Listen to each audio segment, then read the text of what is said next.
అర్థం కాదు చూస్తున్నాడు గైస్, ఇంగ్లీష్ అంటే మిస్టేక్ నేను మాట్లాడితే. సార్ మీరు చెప్పండి సార్, రోహిణి గారి అన్ఫేరా ఫేరా ఎలిమినేషన్? బికాజ్ రోహిణి యొక్క ఫేర్, బికాజ్ తను వైట్ గా ఉంటుంది కాబట్టి she's fair. Okay okay thank you so much. Okay అన్న చెప్పండి అన్న మీరు అంతా చెప్పేసింది. అన్న మీకు చెప్పండి పర్సనల్ గా ఫేరా అంటే ఫెయిర్ అన్ఫెయిర్ అని మాత్రం నేను మాట్లాడను, ఎందుకంటే అవన్నీ నాకు రావు. కానీ ఏం చెప్పాలంటే నేను డెఫినెట్ గా రోహిణి టాప్ 5 ఉంటుందని చెప్పి ఫిక్స్ అయిపోయా. కానీ ఇంకొక ఆనందం, అది బాధగా ఉంది, అయితే బాధగా ఉంది. ఒక ఆనందం మాత్రం ఏముందంటే ఎవరైతే చిన్న చూపు చూసారో మన లైఫ్లో, మనం అనుకుంటాం మామూలుగా లైఫ్లో మనం చిన్న చూపు చూసినోడిని వాడికి ఎప్పుడైనా ఫ్యూచర్లో బుద్ధి చెప్పాలి అని మనం అనుకుంటాం కదా. కానీ నా చెల్లి అదే హౌస్లో ఎవరైతే ఫస్ట్ నామినేషన్లో ఇలా చూసారో బాడీ షేమింగ్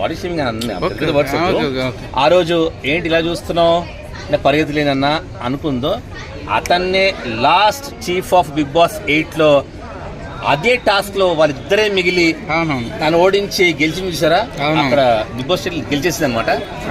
నాకు తెలిసి బిగ్ బాస్ 8 టీమ్ అక్కడ కూడా ఒక అవార్డు క్రియేట్ చేసి ఇవ్వాల్సింది, బాగుండేదని ఫీల్ అవుతుంది.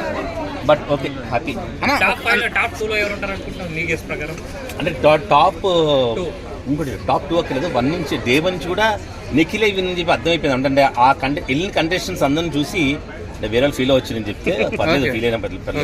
నేను బేసికల్ నిఖిల్ నా ఫ్రెండ్ కాబట్టి ఫ్రెండ్ అని చెప్పట్లేదు.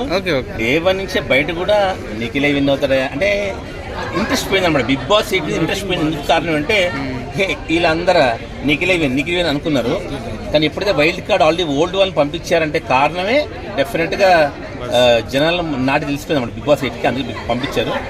ఇప్పుడు కూడా బిగ్ బాస్ నిఖిలే విన్ అవుతున్నాడు, గౌతమ్ బాగా ఇస్తున్నాడు.